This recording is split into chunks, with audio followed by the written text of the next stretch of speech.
પછી ચૂડામાં રાહુલભાઈ હતા, રાહુલભાઈ ભુવા,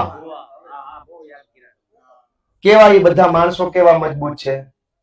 ઈ આમ આદમી પાર્ટીમાં આવ્યા, બધા એકાબીજાની હારે રહ્યા અને એવું ઘડાઈ ગયા કે કેવું નેતૃત્વ કર્યું. દોસ્તો, હું એમ ઈચ્છું છું કે આપણા પંથકમાંથી ચૂંટણી હાર જીત છે એ તો દર 5 વર્ષે હાલતું રહે. મારી ઈચ્છા તો એવી છે ને કે 500 જુવાની આયા છે ને આમ મોભારા જેવા હોવા જોઈએ, જ્યાં આડા મુકડીના ટેકે આવે એવા હોવા જોઈએ. આ શું છે કે ભાજપે સરકારી તંત્રે બધાને બીવડાવીને રાખ્યા છે, તમામ ડરનો એવડો માહોલ છે, કાંઈક કરશો કાંઈક થઈ જાય. મારી ઈચ્છા એ છે કે તમે હું કરી લો છો, અમને હું થઈ જાય એની જોઈ લેવું છે. એવા માણા બનાવવાના છે અને એના માટે હું તમારા બધા પાસે હાથ લાંબો કરું છું કે મત તો માગી લીધા, દેવા વાળા દઈ દીધા, બાકીના ભગવાન સુખી રાખે. હવે હું બીજું માંગુ છું, જુવાની આપો. તમે આવો તો તમે આવો, જુવાની આપો. આપણે ટીમ બનાવી છે, એની પાસે કોઈ ખરાબ કામ નથી કરાવવું, એની પાસે કોઈ રાજનીતિ મારે નથી કરાવવી. મારે એને શીખવાડવું છે. હું રહું ન રહું, આ દુનિયામાં હોવ ન હોવ, ધારાસભ્ય બનવું, બીજી વાર ન બનવું, જે હોય છે, પણ હજળ બમ પાવરફુલ તાકાત વાળા 500 જુવાનિયા ભેસાણ તાલુકાના ગામડે ગામડે હોય ને તો એ ગમે ત્યારે તમારે જે કામમાં લેવાની કામમાં આવે.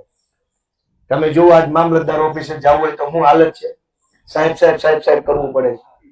અને સહેજે 2 વાર ઓછું સાહેબ કહેતા સાહેબનો બાટલો છટકી જાય છે. પણ પીજીવીસીએલ ની હાલત જો, બધા માણસો મન ફાવે એવા કાયદા શીખવાડે આપણને. મેં અનેક જગ્યાએ કાયદા, આજ હવારે જ ગયો, આજ હવારે હું ઓલું ચેકિંગ કરાવવા ગયો, ગેટ ઉપર પોલીસ વાળા ઉભા હતા, મોટા મોટા સાહેબો.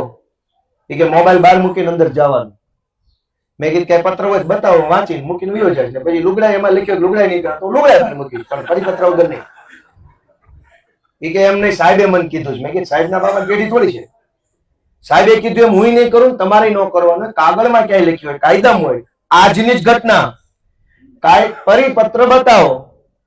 પરિપત્રમાં લખ્યો મોબાઈલ બહાર મૂકવાનો તો હું બહાર મૂકીશ, નહીં લખ્યો હું અંદર લઈને જાઉં.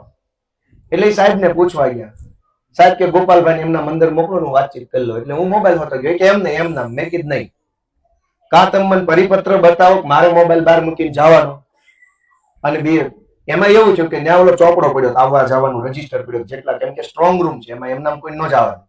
એટલે ઓલો ચોપડો પડ્યો, એમાં જે અંદર જાય ને એને સહી કરીને જવાનું. 90% સરકારી માણસો અંદર જતા હોય, નાના મોટા હોદ્દાવાળા. 10%માં રાજકીય ઉમેદવારો અને એના એજન્ટો જતા હોય. એટલે મેં ચોપડાના 3 પાના ફેરવીને જોઈ લીધા. એટલે લગભગ 35 જણા અંદર ગયા હોય એવી એન્ટ્રી હવારની હતી. એમાં એક સરકારી કર્મચારી બીજો આવ્યો, મેળો ચોપડામાં સહી કરવાનો, હાથમાં મોબાઈલ ને ગબલે અંદર કરી ગયો.